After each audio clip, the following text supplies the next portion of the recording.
Welcome to Interview Reenactment Theater. What you're about to listen to is a real interview conducted in 1995 between Next Generation Magazine and Tom Zito, the co-founder of Digital Pictures. Throughout the 1990s, Tom and his company released a series of controversial full-motion video games, including Night Trap, Sewer Shark, Double Switch, Corpse Killer, and Power Factory, featuring CNC Music Factory. Backed into a corner, we see Tom on the defensive, making this a fascinating interview. Unfortunately, there's no audio from this conversation on the internet, and the original interview is only available via a printed magazine, which hasn't been in circulation for nearly 2 decades. But we at Defunct Games feel it's vitally important to preserve these interviews. That way, future generations can learn from our past mistakes. For today's episode, I will be playing the part of Next Generation Magazine. Tom Zito will be played by Jed Pressgrove, the Mississippi-based writer behind Game Bias. Believe it or not, this is a real interview that was featured in a nationally published magazine. We hope you'll enjoy this episode of Interview Reenactment Theater. Hello, Tom. So let's get right to it. Full-motion video's got a terrible reputation, right? Right. But we've done some really interesting focus groups with gamers. You could say to somebody that we're going to give them a really great FMV video game to play. They say, so what? I don't want to see it. Full-motion video stinks. But if you don't set out that way, and instead simply show them a good product like Supreme Warrior, interestingly enough, they say, this is an interesting video game, and man, the graphics are awesome. That's what they talk about, the graphics.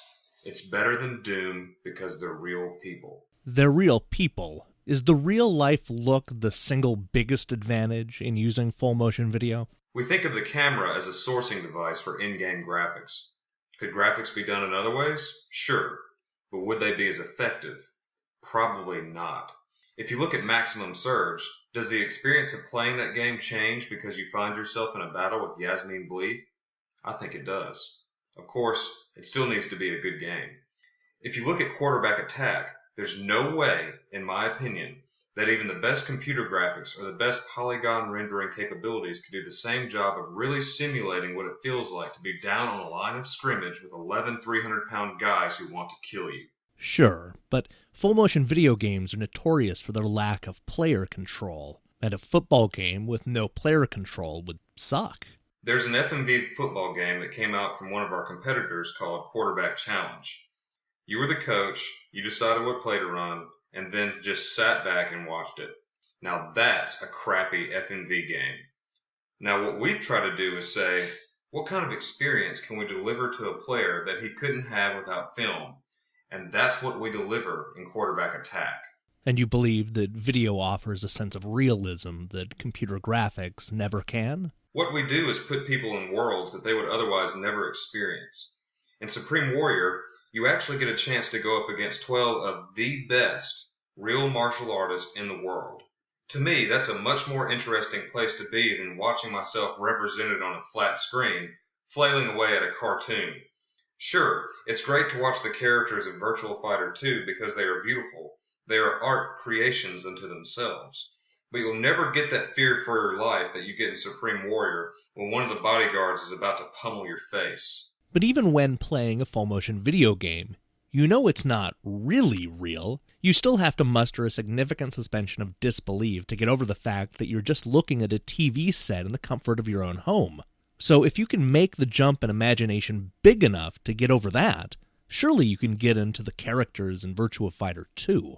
When you're watching a cartoon or animated character, they are essentially the same thing.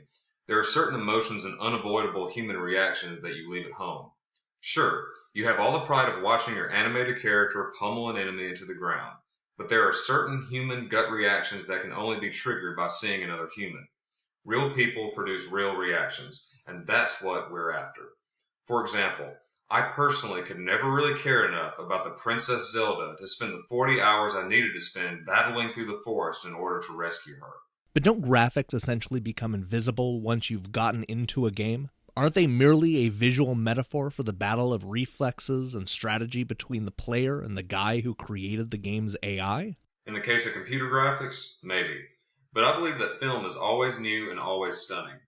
There are visuals that you can deliver using film that you could never in a computer graphics game. You can show things that you will be shocked and surprised by. That's what I love about film. The director gives you an experience. In film, sure.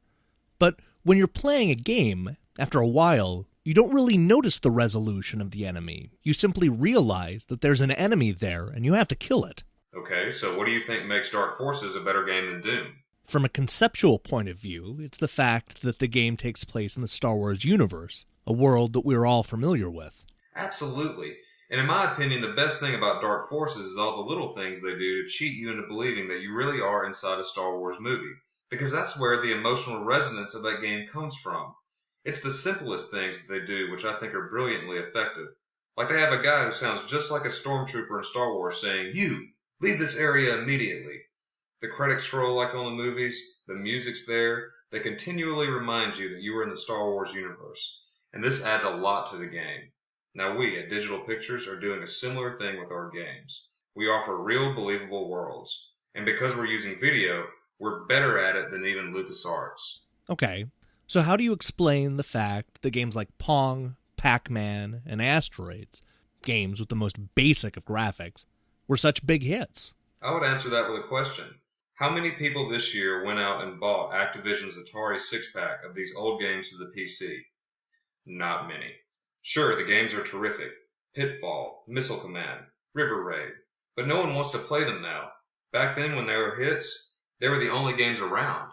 Sure, but books don't have fancy graphics, yet books are usually a lot more immersive and compelling than movies of books. Not always. One of my favorite books was The French Lieutenant's Woman. And despite John Fowles fighting for years against anyone making a movie of it, eventually a movie was made by Pinter, and I think the movie communicated better what Fowles was trying to accomplish in the book. I admit that this is the exception. Other examples would be Apocalypse Now or Jaws. One of the biggest problems with full-motion video is showing and moving video about the screen takes up a lot of processing power.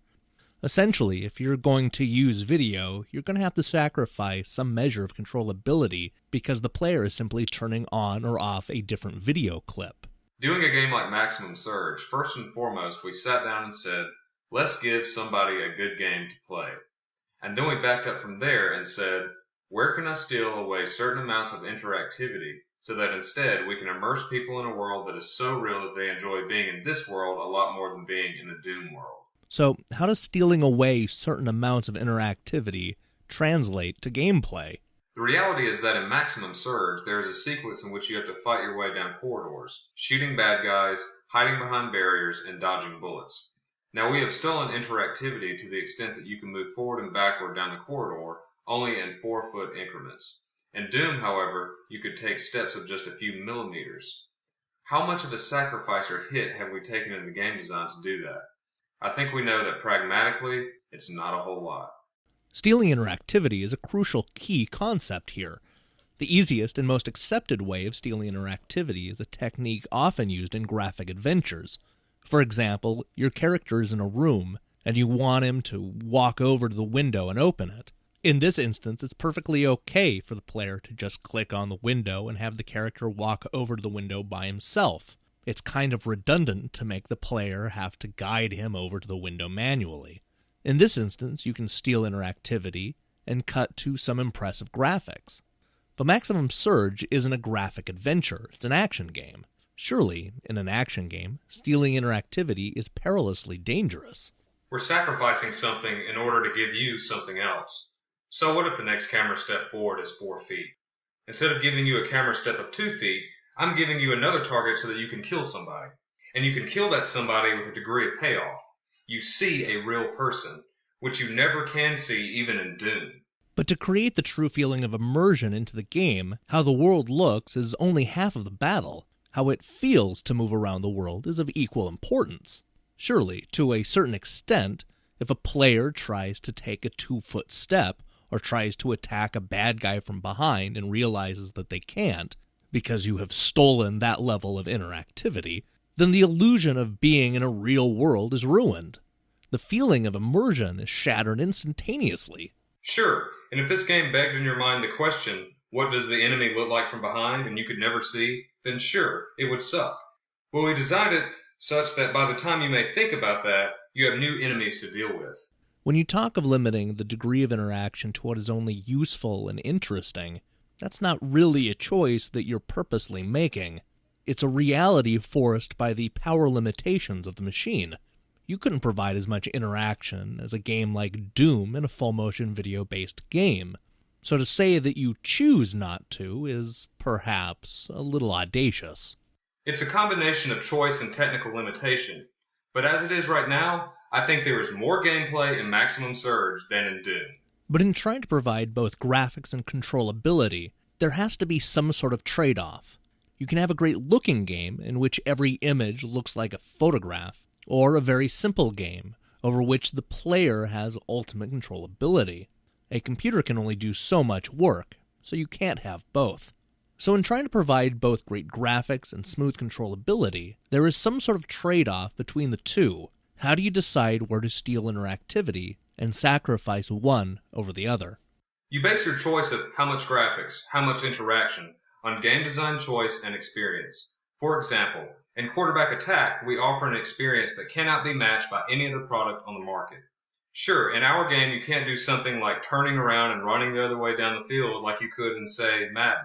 You are confined to some preset options. But the question is, who would want to run the wrong way down the field? No quarterback in his right mind would do that.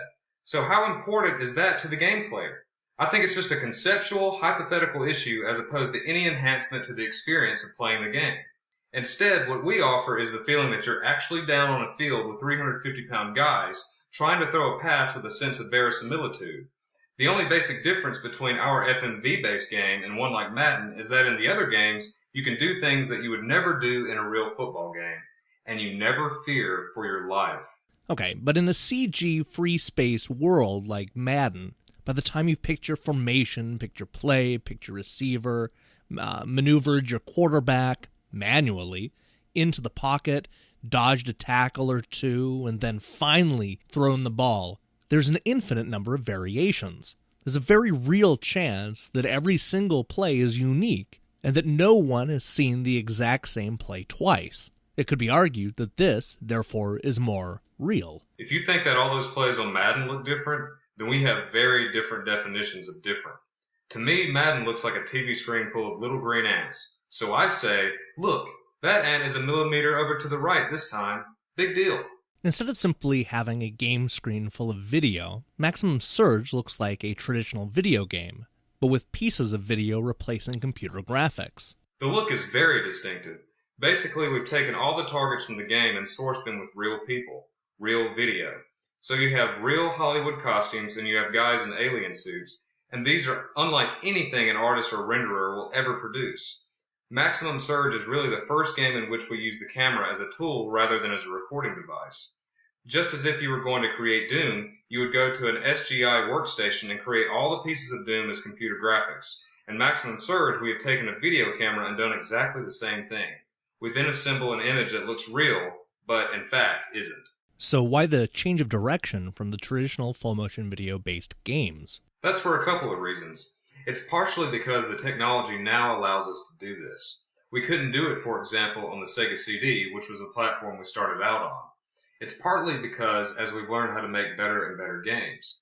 And making good games has always been the goal. If you go back to the early days, was Night Trap a good game? I don't know. I thought it was a good game, but a lot of people didn't.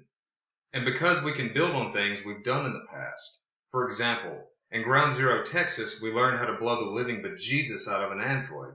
We can now create a game where you can blow the living bejesus out of many, many androids in a way that's much less restrictive than it was in Ground Zero, Texas. Do you acknowledge that you're racing against technology? Won't the processing power in the future home consoles eventually produce rendered, on-the-fly computer graphics that equal the resolution of video-sourced or full-motion graphics? Sure it will, but the rendering technology necessary to make a computer graphics world created on the fly anywhere near as realistic as video footage is probably 10 years away from the home.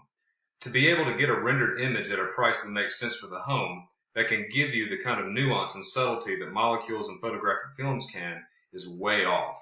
So, will you continue to work with video? Yes. What we try to do with video is to create an environment where you get caught up in what you're doing, an environment in which you feel like what you're doing makes a difference. And I think that, at least for me, it's a lot easier to feel like I'm making a difference if a real person is actually talking to me in a context that makes sense given what I've just done. Versus, I couldn't give a shit about rescuing Princess Toadstool. That doesn't have any meaning to me. So Digital Pictures games have evolved from Night Trap to Maximum Surge. Gradually, you have managed to do more and more with your FullMotion video raw material. Are the days of the old FullMotion video game now over? I've got to say, I hope so. Yes. I would like to thank Tom Zito for meeting with Next Generation Magazine. I'd also like to thank Next Generation Magazine for publishing this interview.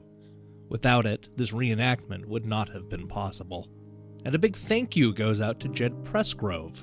Make sure and check out his work at gamebias.wordpress.com. And don't forget to read his retro reviews on defunct games.